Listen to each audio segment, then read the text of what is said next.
Tantor Audio, a division of Recorded Books, presents The Birth and Death of Meaning, an interdisciplinary perspective on the problem of man, 2nd edition, by Ernest Becker.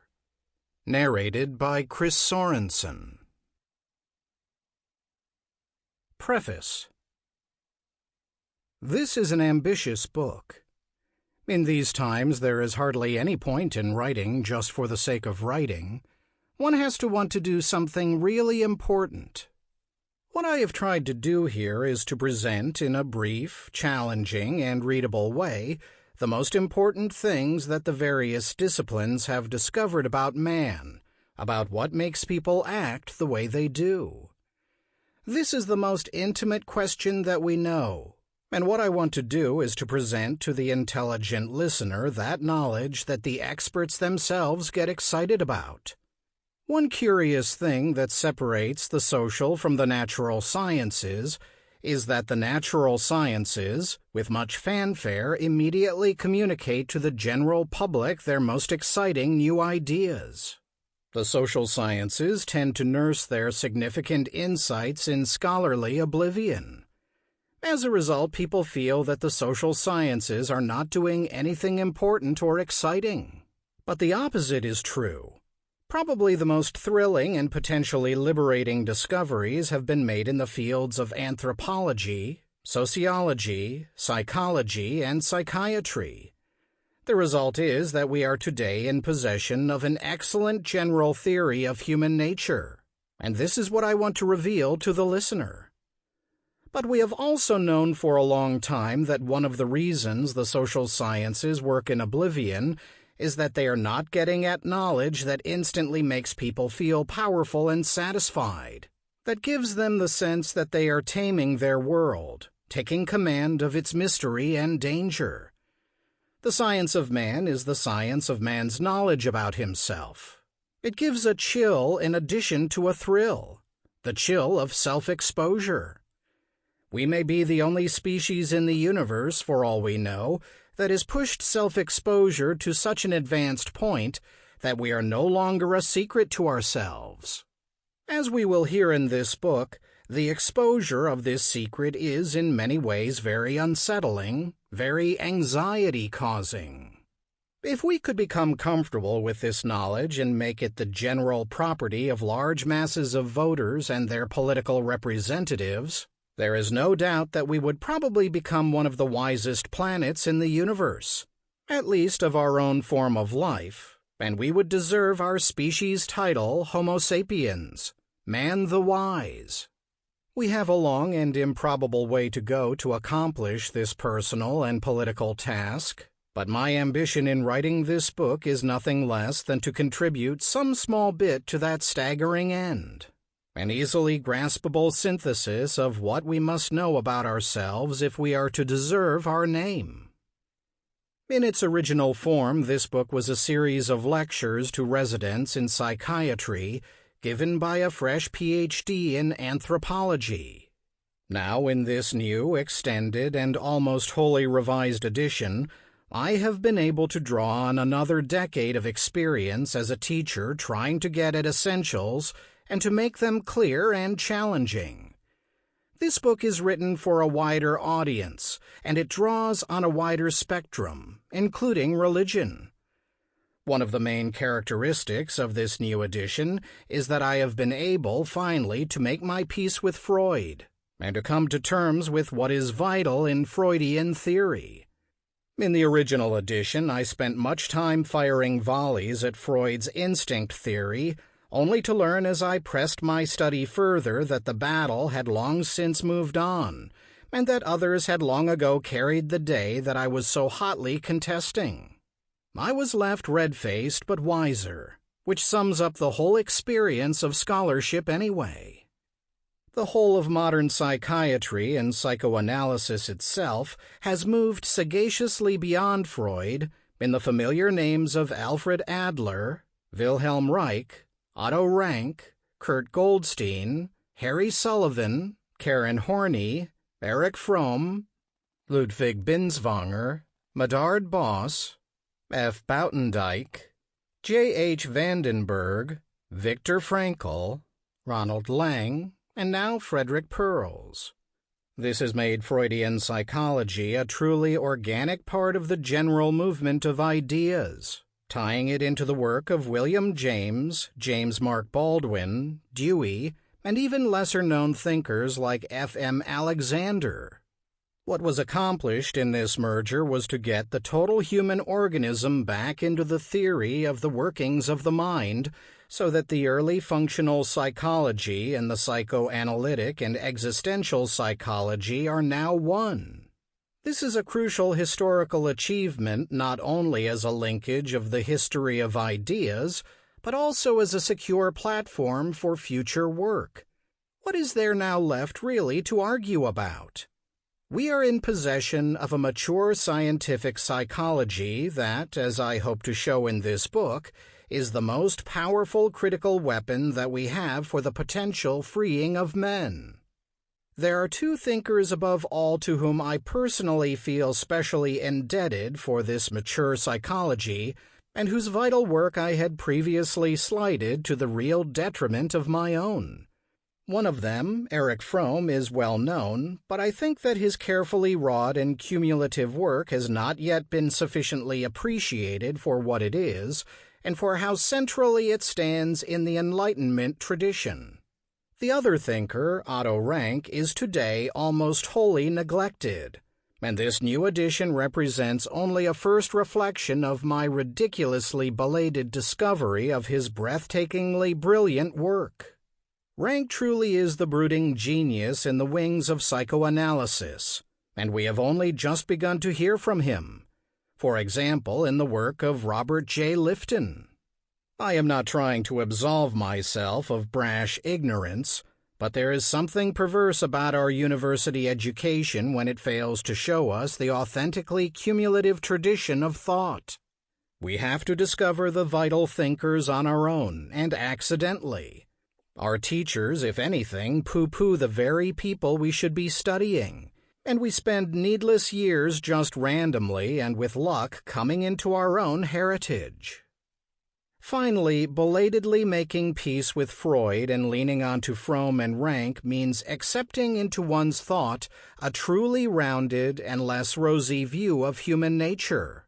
Whereas I once, as a social scientist, dedicatedly followed Rousseau in his straightforward view that man is natural or good and is corrupted by society, I slighted the darker side, the side of human evil and viciousness. As we will hear from this book, man is mostly innocent, really potentially good, even naturally noble. And as we will stress, society is responsible largely for shaping people, for giving them opportunities for unfolding more freely and more unafraid.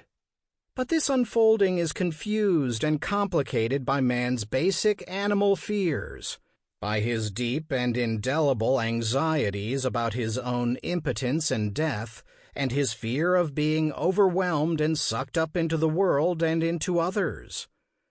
All this gives his life a quality of driveness, of underlying desperation, an obsession with the meaning of it and with his own significance as a creature.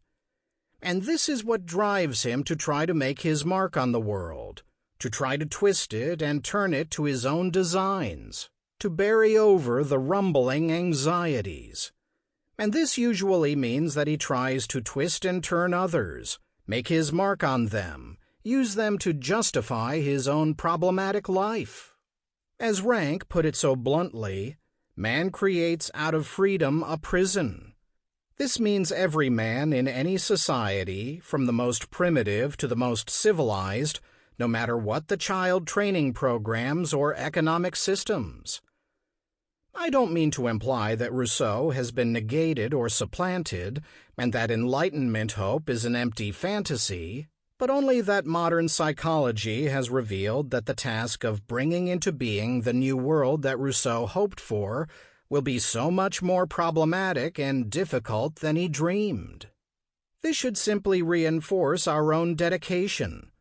By knowing the true nature, the frustrating complexity of our subject matter, We are more sober scientists with an even better chance of achieving something vital than if we lived in facile illusion. From and rank, taken together and built upon, really gives us the completion of the Enlightenment quest, a coherent picture of the psychological and social determinisms that constrict man, a historical psychology in the fullest sense of the term. It is then up to us what we will make of such a magnificent foundation. It is not often that one has the opportunity to try to correct the errors and immaturities of an early work, and I am grateful to the readers of the first edition and to the Free Press for making possible this new book. Vancouver, Fall, 1970. E.B. The backward state of both knowledge and practice in matters human and moral will continue until inquiry has found a method of abstraction which, because of its degree of remoteness from established customs, will bring them into a light in which their nature will be indefinitely more clearly seen than is now the case. John Dewey.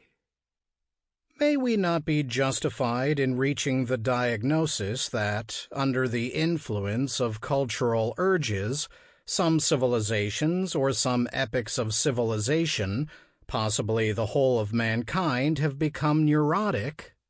We may expect that one day someone will venture to embark upon a pathology of cultural communities. Sigmund Freud.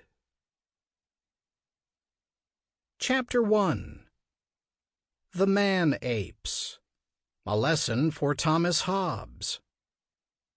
Probably the most exciting development in modern anthropology is the discovery of the Australopithecines, the man-apes of Africa. We began to dig them up in 1924, but are only just beginning to digest their immense significance for understanding man. The picture we get is a fascinating one of apes who are not yet men, but no longer apes as we know them. As far back as over 1 million years ago, the first of these animals roamed the grasslands of southern and eastern Africa, and one of their outstanding features was that they roamed well. They had upright posture and did not need to shuffle around balanced on the dragging knuckles of the backs of their hands, like the present-day chimpanzee. Consequently, they had free hands for rudimentary weapons and for carrying food. Groups of them were hunters, or at least scavengers, and they delighted over the flesh of animals. They put this flesh into a mouth that was remarkably like ours in form and size of tooth. Absent were the giant interlocking canines of the present-day apes. Yet they couldn't give the matter much thought, because another striking thing about these already princely primates was that they had a brain less than half the size of ours. The important thing about these man-ape finds is that they now give us some long-sought-after basic insights into our own evolution.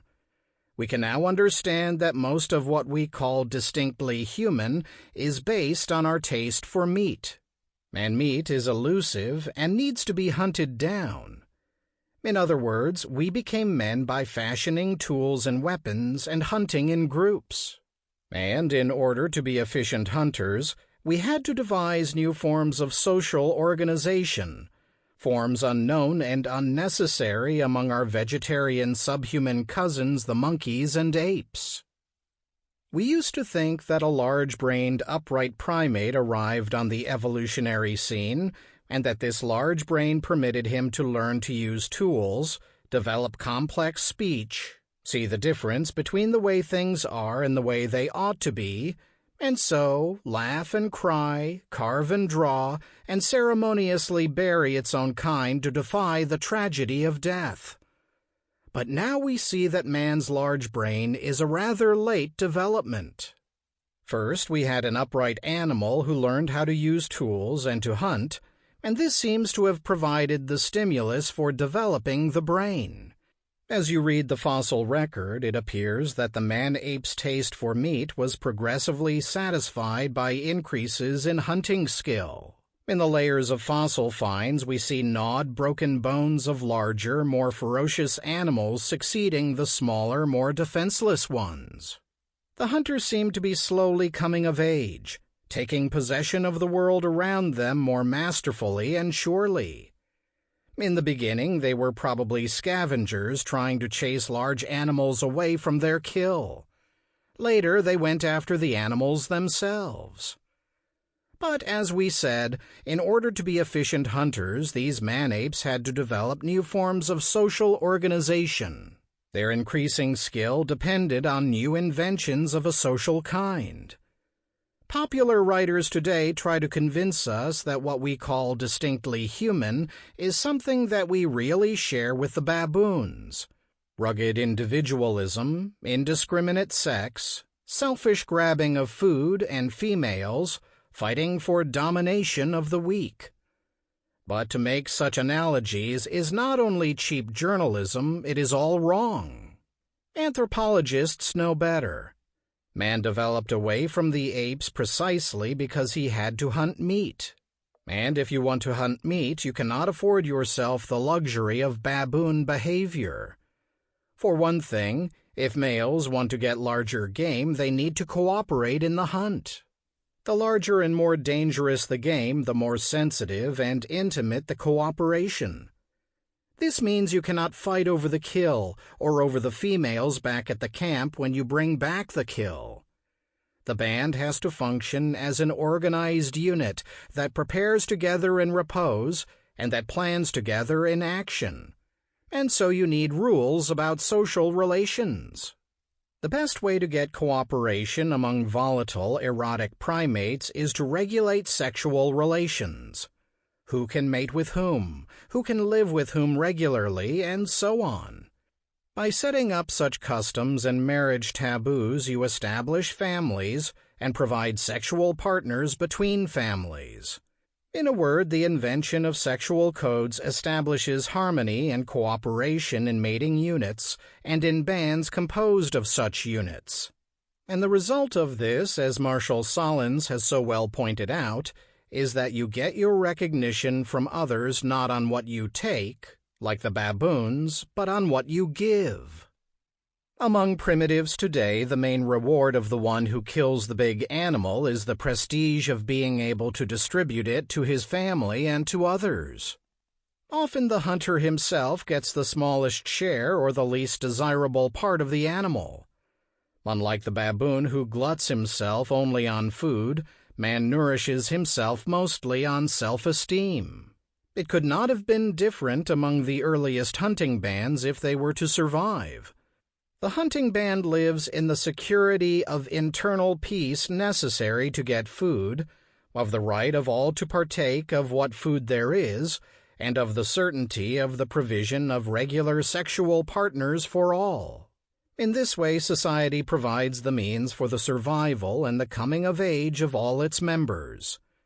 These are, in sum, the two great uniquenesses of human life: regularized food sharing and cooperation with others, and they are unknown among the subhuman primates. Even chimpanzees have not been observed to ever pitch in spontaneously to solve a task, although they can be trained to do so. Monkeys cannot even be trained. To the baboons, if they could understand these human inventions, it would all be a mystery, and it would seem very tame and a feat. But the result of such organization is anything but a feat. The fact is that we hunt them, and not they us. It is easy to suppose that the hunting band could then go on and develop even greater brain size and sensitivities once it had made these basic social inventions. The fashioning of better tools and the planning with others for the use of these tools in the hunt sharpen dexterity and foresight. Hunting develops doggedness and shrewdness. Which one of several possible paths did the animal take? How badly is he wounded? If we track him into that area, what will we have to watch out for? What would be our chances of getting back? With the game, without the game, and so on. There is great complexity of analysis, planning, and conjecturing in simple hunting activities, as any student of contemporary primitives knows. The Australian Aborigine had a richness of perception, a refinement of analysis, a wisdom of his world that would make a PhD anthropologist seem like an imbecile in that setting. And what about the stimulus of the social inventions themselves? The rules and regulations about sex and cooperation become stimuli to self-restraint, patience, and planning, the development of richer symbolisms. It is not possible today to untangle the influences on the early growth of mind. All the hunters' activities were mutually reinforcing and snowballed within themselves. Man's uniqueness is not due to any single activity, much less to any simple gimmick or mechanical invention. The home camp of the hunting band became a safe place to relax and play, not only to fashion tools, but to reenact the hunt with ritual, not only to distribute meat, but to glorify one's people with stories and myths. As we are now beginning to understand, man became man in a total celebration of himself, in urges to distinctive self-expression. Chapter 2. The Origins of the Mind. The Mechanics of the Miraculous. It is fairly simple to understand how an ape who abandons the trees and no longer needs his arms to swing with gradually becomes a man-ape who walks upright and uses his arms to hunt and carry. It is fairly easy, too, using the wealth of factual material in almost a half-century of Africa diggings, to conjecture the long, slow development from grunting man-apes to true men who talk and dream. But in all of this, there remains a mystery that has fascinated man since ancient times. A mystery that neither the Greeks, nor Darwin, nor modern anthropologists have been able to unravel with any certainty. I mean, of course, the gift of symbolic language. We no longer believe, as was common, say, in medieval times, that language was a special creation of God infused into man by a single divine act. We can see, rather, how it must have come about gradually, over perhaps hundreds of thousands of years, and we can understand many of the basic predispositions to it, going back even to some aspects of vertebrate behavior. As we would have every right to expect, some of the groundwork for the birth of the symbol in man was laid down at much earlier levels of evolution. The great Charles Sherrington once observed that if the amoeba were the size of a dog, we should have to grant it a mind. It does act purposively in relation to various stimuli. After all, from a behavioral point of view, what we call mind is merely the style of reaction of an organism to its environment. The simplest organism takes note of its world, steers a course through it, and gets what it needs from it. It is minding its world, as Leslie White put it, and deriving reactivity meaning from it. In other words, the range of meaning of any animal is created for it out of the range and subtlety of its reactivity. On the simplest level, we have the direct reflex. The organism responds to the intrinsic properties of the thing it encounters in its field. It either ingests it or recoils from it if it is not edible or is threatening. On the next higher level, we have the conditioned reflex. Remember Pavlov's famous experiments with the salivating dog. At first, the dog salivates in response to food. Then food and another stimulus, a bell, are presented simultaneously, and the dog grows accustomed to associating one with the other. Finally, the food is omitted, and only the bell is presented, but the animal, having associated his gratification with the bell, salivates when it is rung. This represents a real liberation from the environment in a way. The dog is not interested in the intrinsic properties of the bell, but since it has now become a sign of something else, he can enrich his world by responding to it and not only to the food. Animals probably make their own chance associations and become conditioned to them. Say an animal which associates the sound of a gun or a train with the disappearance of its mate. On a still higher level, we have a kind of association in which the animal himself sees a relationship between two things in his visual field and decides to act on it himself. The best example of this is the chimp who uses a stick to knock down a banana suspended out of reach. We already have here a degree of autonomy unusual in the animal kingdom, because it is not an experimenter who is establishing the relationship between the stick and the banana, but the chimp himself who figures out a problem situation. Finally, we have the highest level of reactivity meaning that animals on this planet have been able to achieve, what we call symbolic behavior. Man himself coins a designation for an object and then responds to that arbitrary designation. The word house, for example, has no intrinsic qualities within itself that would connect it with an object. We could just as well use the words casa or maison or dome. So, unlike Pavlov's dog, man creates the relationship between stimuli. And unlike the chimp reaching with a firm pole for a banana, the airy symbol house has nothing intrinsic in it that would connect it with the object it stands for. The development of mind, then, is a progressive freedom of reactivity. The reactive process, which is inherent in the organism, not only gradually arrives at freedom from the intrinsic properties of things, but also proceeds from there to assign its own stimulus meanings.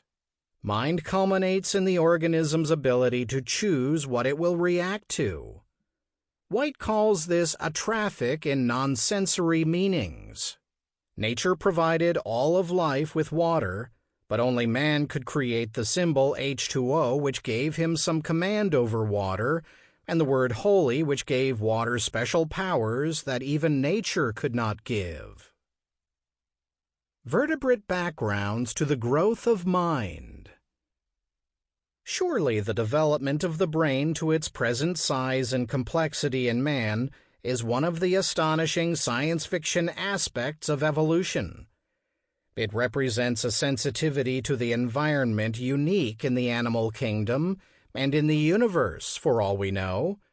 This sensitivity, as we can see, was once the simple irritability characteristic of all of life. But it was the mammalian class that provided the conditions for the unprecedented growth of mind. As we learned in zoology, the mammalians introduced into evolution a new kind of mother-child relationship. They distinguished themselves from the dominant reptiles, partly by being more helplessly dependent when young. When the reptile mother laid and incubated her eggs, her job was largely done. The young, after a minimum of protection, matured almost immediately to some kind of self-sufficiency in a hostile world. Not so the mammals. Their young are born in an immature state. After receiving nourishment in an internal egg-like sac in the mother, the young are expelled helplessly into the world, still dependent on the mother for nourishment and protection. We use the word mama from the Latin breast specifically to refer to those animals whose young are nourished with the female's life-giving milk. This seemingly minor change in the degree of maturity of the young of a certain type of animal had far-reaching consequences. In our development away from the lower mammals, we have mostly capitalized on the consequences of the initially strong mother-offspring tie to the earliest mammals. In the first place, this close dependence after birth meant that the young had a model for some of their behavior. They were in a position to learn things, and so develop the possibility for choice and a wider repertory of behavior. Evolution ceased putting a premium on the rapid development of rigid, instinctual patterns for coping with the environment. Along with this, and quite naturally, the young had a heightened sensitivity to animals of their own species. The mammal is a group-living animal for the most part, content in being close to its own kind. A chimpanzee separated from his group will pine pitifully, lose all zest and appetite. One consequence of helpless dependence is that if it is catered to, it... Sample complete. Ready to continue?